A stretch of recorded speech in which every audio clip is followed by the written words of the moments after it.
Olá, você está ouvindo Sociedade dos Geógrafos Mortos, um podcast sobre geografia com Roberto Lobato Corrêa.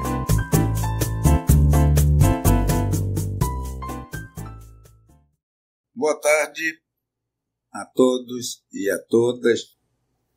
Nós vamos iniciar agora o terceiro episódio da terceira temporada de Sociedade dos Geógrafos Mortos. Os dois episódios anteriores abordaram, primeiramente, uma descrição geral do que é a rede urbana, uma manifestação das redes geográficas, que, por sua vez, é uma manifestação da rede em geral. E depois, um pouco de uma longa e complexa história dos estudos sobre a rede urbana. Nós ainda falaremos alguma coisa sobre esse segundo episódio. Neste episódio e no próximo, nós vamos abordar o tema das relações espaciais, isto é, as relações que se verificam no espaço no âmbito da rede urbana. Afinal de contas, se a rede urbana ela tem a função de articular, de integrar um conjunto de centros urbanos em um dado espaço, essa integração se faz por meio de quê? Por meio de atividades econômicas e sociais, que são as relações espaciais envolvendo as cidades e o mundo rural, ou o mundo agrário. Trata-se, portanto, de uma temática que diz respeito a todos nós. O que nós comemos no almoço ou no jantar advém dessas relações entre a região produtora de alimento, ou mesmo de uma área muito distante, e a nossa mesa intermediada por centros urbanos de uma dada rede. Sem essas relações espaciais, não haveria uma rede urbana, não haveria uma integração regional ou nacional. A bibliografia sobre essa temática é muito vasta. Eu começaria mencionando um estudo da metade do século XIX de Marx, intitulado Formações Pré-Capitalistas, no qual ele fala das relações cidade-campo e da dominação da cidade sobre o campo. A partir de então, os estudos sobre relações espaciais se desenvolveram falando-se de uma relação cidade-campo. Vamos ver a bibliografia. Além desse texto de Marx, eu menciono um texto que para mim foi fundamental para a minha formação, para o meu desenvolvimento. É um pequeno texto do professor Pierre Georges, no início dos anos 60, portanto tem mais de 60 anos, e que está no livro Geografia Urbana, tradução do Précis de Géographie Urbaine. O professor Georges apresenta quais são as relações espaciais a que eu estou me referindo. E é apoiado nesse texto que eu desenvolvo uma série de análises e comentários envolvendo as relações espaciais. Aliás, na Revista Brasileira de Geografia de 1969, tem um texto meu chamado Estudo das Relações Cidade-Região, que em grande parte está baseado no Pierre Georges. Esse texto foi depois republicado no livro Caminhos Paralelos Entrecruzados, Mas esse texto também está baseado em maior detalhe numa grande tese de doutorado de Estado da França, feita por um grande geógrafo chamado Raymond Dugrin. Chama-se a tese e o grande livro Cidade e Campo no Baixo Languedoc. Villes e campagnes en bas Languedoc. O Languedoc é uma região do sudoeste da França, tendo como cidades principais as cidades de Montpellier, Béziers, Nîmes e o porto de Sète. Nesse livro, Dugrin mostra as complexas relações cidade e campo, calcada na drenagem da renda fundiária produzida nessa região vitivinicultora. Esse texto é fantástico. Bom, agora, na verdade, no momento que eu estou gravando, eu recebi a notificação que saiu na Revista Brasileira de Geografia um texto meu chamado Rede Urbana e Organização Espacial, que serve de base para estes 2 episódios, terceiro e o quarto, e os episódios 5 e 6. Há muito mais. Eu apenas vou mencionar o longo artigo também publicado na Revista Brasileira de Geografia em 1970, chamado Cidade e Região no Sudoeste Paranaense, na região de Pato Branco, Francisco Beltrão. Como vocês podem estar notando, a bibliografia não é recente. Ela vem até 1970. E é lamentável que a geografia brasileira, e mais do que isso, a geografia de um modo geral, tenha deixado de lado a temática das relações cidade-região, cidade-campo. Por quê? Num período, nos últimos 50 anos, em que essas relações foram profundamente alteradas, dados os processos econômicos, sociais, o desenvolvimento tecnológico que impactou muito sobre as relações espaciais no âmbito da rede urbana.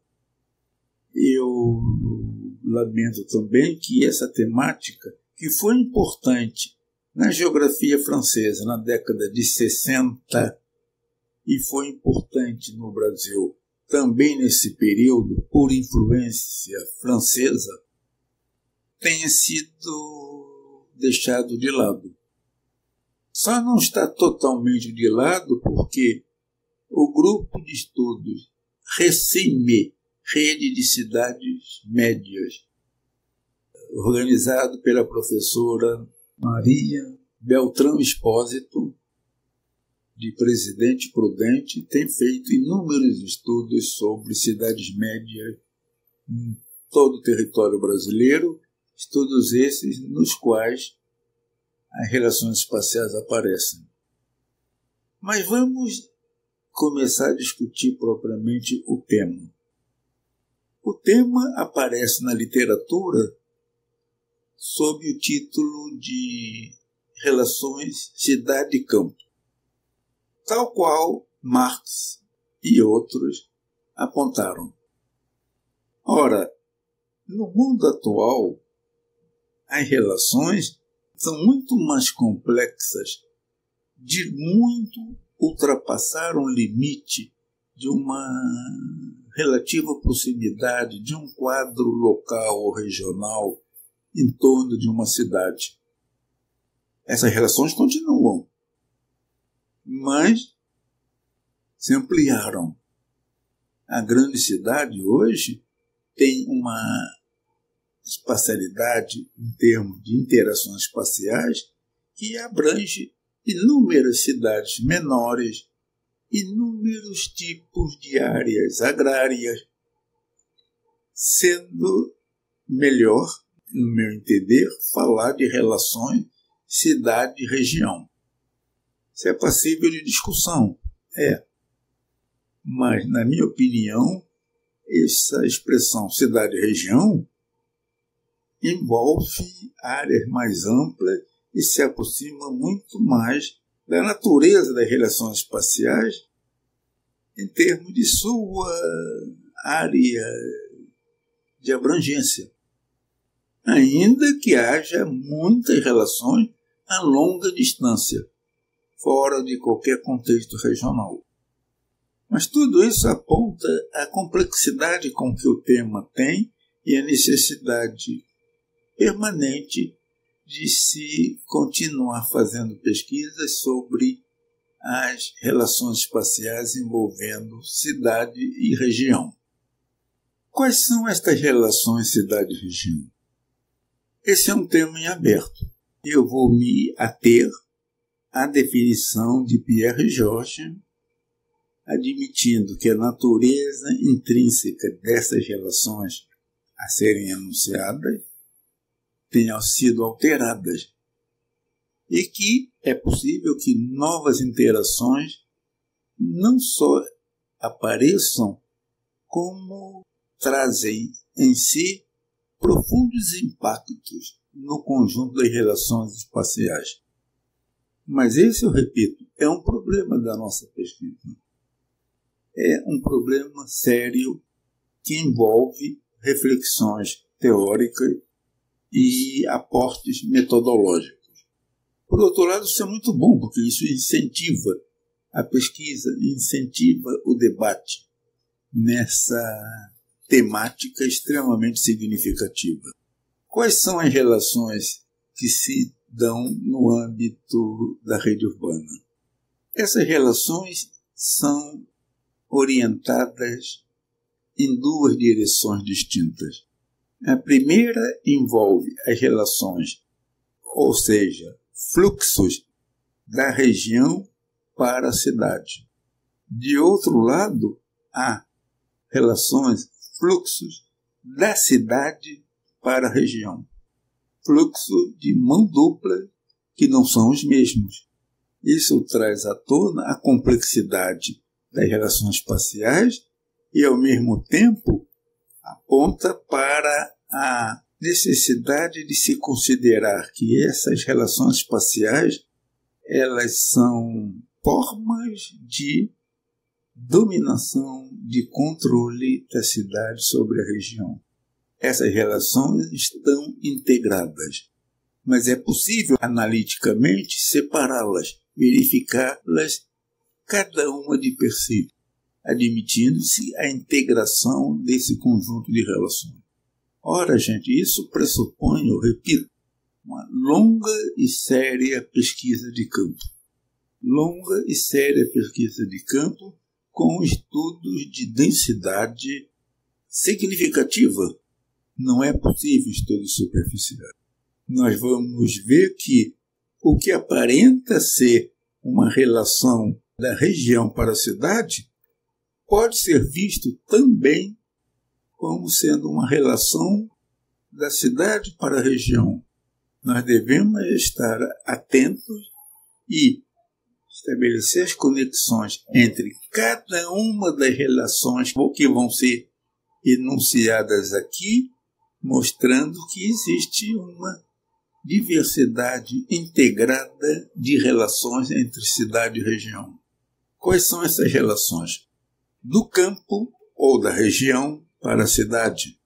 As relações são, primeiramente, as migrações, campo-cidade, cidades pequenas, cidades maiores. 2. A comercialização e o beneficiamento ou a transformação final de produtos oriundos da região. Isto, em muitos casos, é central para a existência de uma rede urbana. Em terceiro lugar, que nós vamos enfatizar, e que para o país, para o Brasil, é fundamental, são as relações região-cidade, calcadas na drenagem da renda fundiária, da renda produzida no espaço agrário. Por outro lado, as relações da cidade para a região, cidades menores e para o campo, são, primeiramente, o investimento de capitais. Segundo, a distribuição de bens e serviços.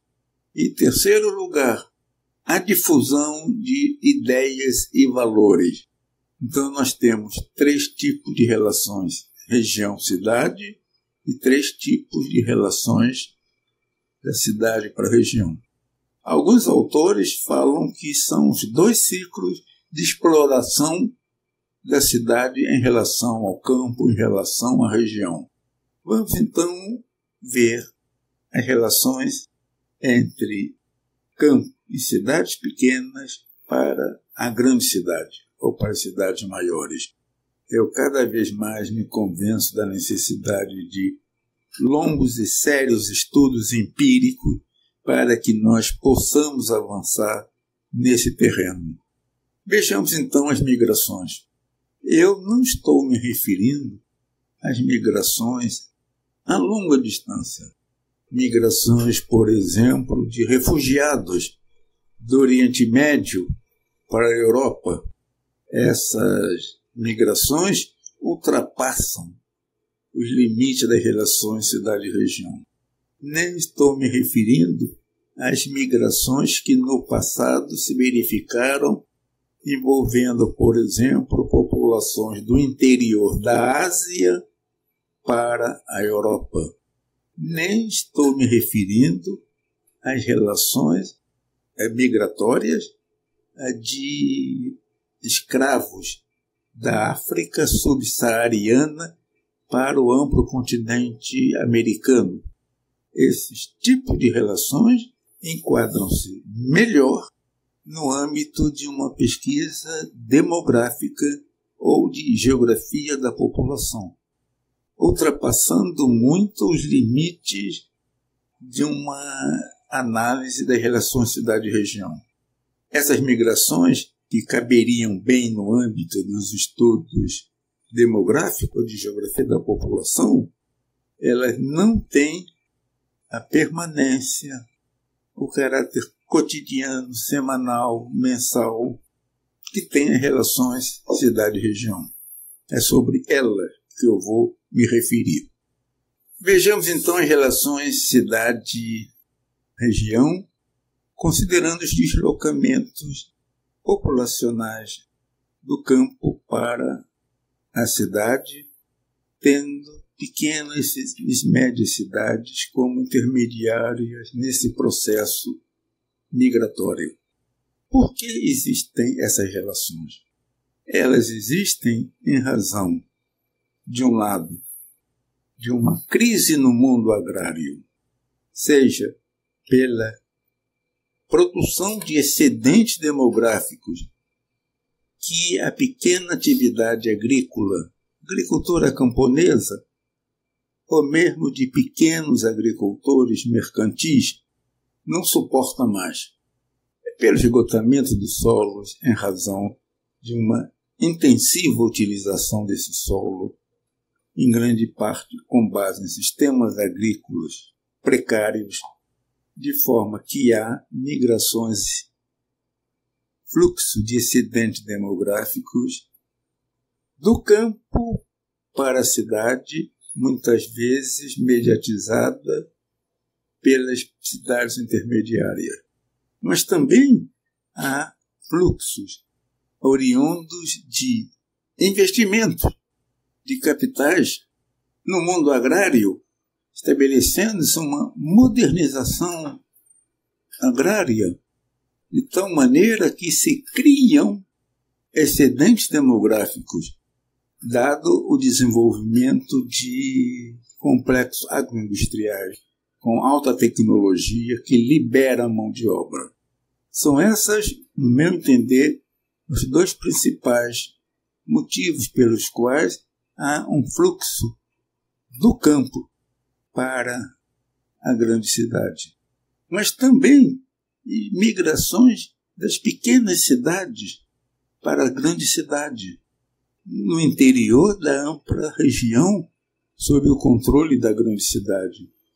Porque as pequenas cidades se tornam marginalizadas pelo fechamento de atividades econômicas pré-existentes ali e que não suportam a concorrência de empresas de porte maior localizadas na cidade maior. Mas esse é um estudo que é necessário que se faça. E esse estudo pode ser feito tanto no campo, nas áreas de expulsão, seja de área de pequenos proprietários ou de rendeiros e meeiros que soltam gente para as cidades, seja na área de modernização agrícola com expulsão de gente, mas também deve ser feita na cidade, nos locais de recepção, nas favelas, nas áreas de autoconstrução, nos conjuntos habitacionais, ou seja, tanto na área de expulsão, o campo e as pequenas cidades, como na área de recepção. Muitas vezes essas pesquisas são feitas no âmbito da geografia da população, mas é parte integrante das relações cidade-região. Há muita coisa a se fazer. Parece que os geógrafos brasileiros deixaram de lado isso. Eu diria mais, a geografia brasileira não tem, através de instituições criadas por ela própria, do tipo Associação de Geógrafos Brasileiros ou Associação Nacional dos Programas de Pós-Graduação em Geografia, não tem uma política de pesquisa decidida pelos membros da comunidade geográfica, que fazem uma avaliação de demandas de pesquisa para a geografia brasileira. Essa é uma questão que eu não vejo perspectivas a curto prazo, mas é muito séria. O segundo tipo de relação região-cidade é a comercialização da produção regional, de produtos agrícolas, de matérias-primas industriais, brutas ou semiprocessadas, e que envolve um movimento, muitas vezes sazonal, no período de safra ou de maior produção, de matérias-primas e produtos alimentares para a cidade.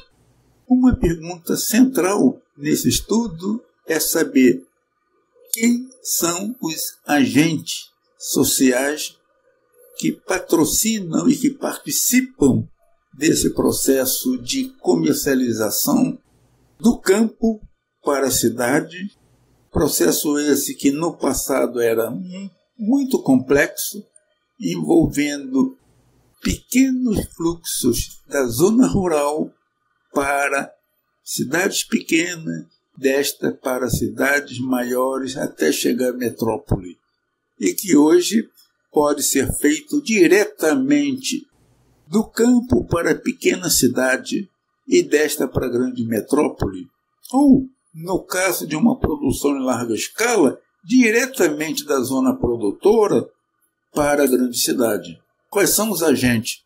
São agentes tradicionais, atacadistas de produtos rurais, ou são grandes empresas, ou grandes organizações, como os supermercados, e esse sistema chamado hortifruti, que comercializa uma quantidade enorme de produtos hortigranjeiros.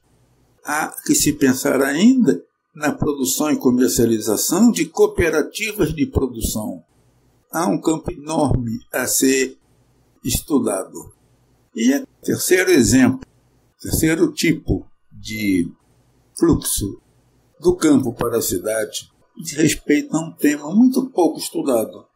Mesmo num período áureo desses estudos, década de 1960, na França e no Brasil também, diz respeito à drenagem da renda fundiária, criada pelo absenteísmo dos grandes proprietários de terra que não residem no campo, em suas fazendas, mas em cidades regionais ou mesmo nas grandes cidades.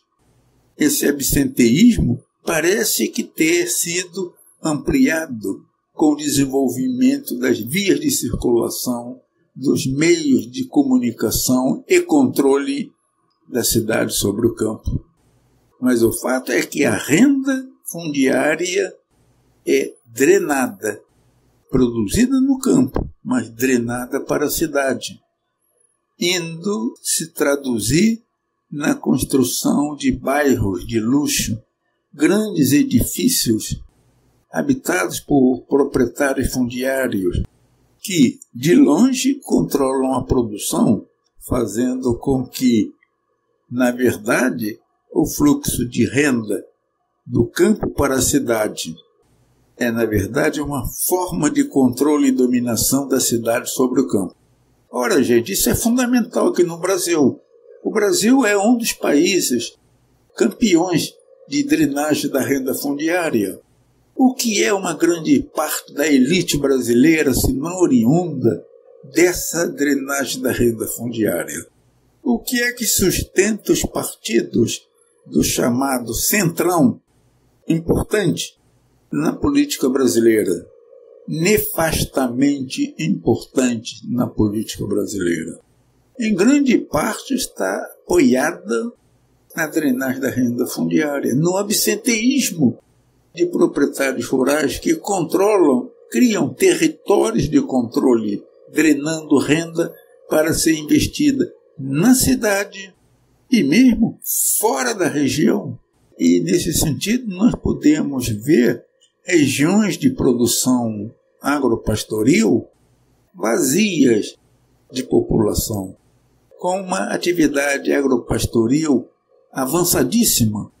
O agronegócio está calcado nesse absenteísmo e, ao mesmo tempo, cidades com amplos setores iluminados, com belas residências, edifícios elevados, com comércio e serviços para uma elite urbana regional que tem poder e que se organiza politicamente, controlando não apenas a sua região de atuação, mas fazendo parte de uma grande rede de controle e dominação, cujo foco de ação é a capital federal.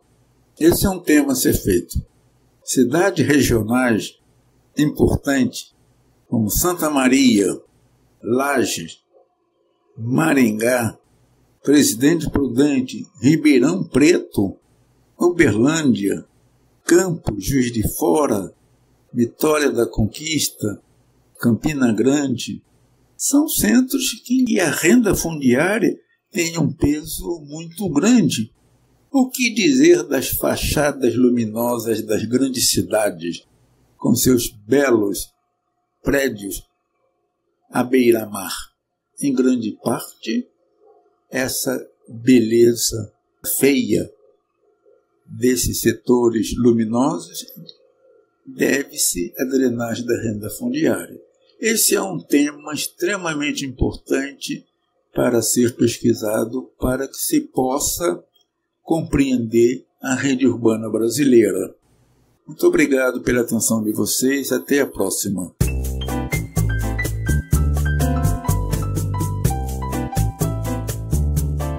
O podcast Sociedade dos Geógrafos Mortos tem produção de Rafael Lia.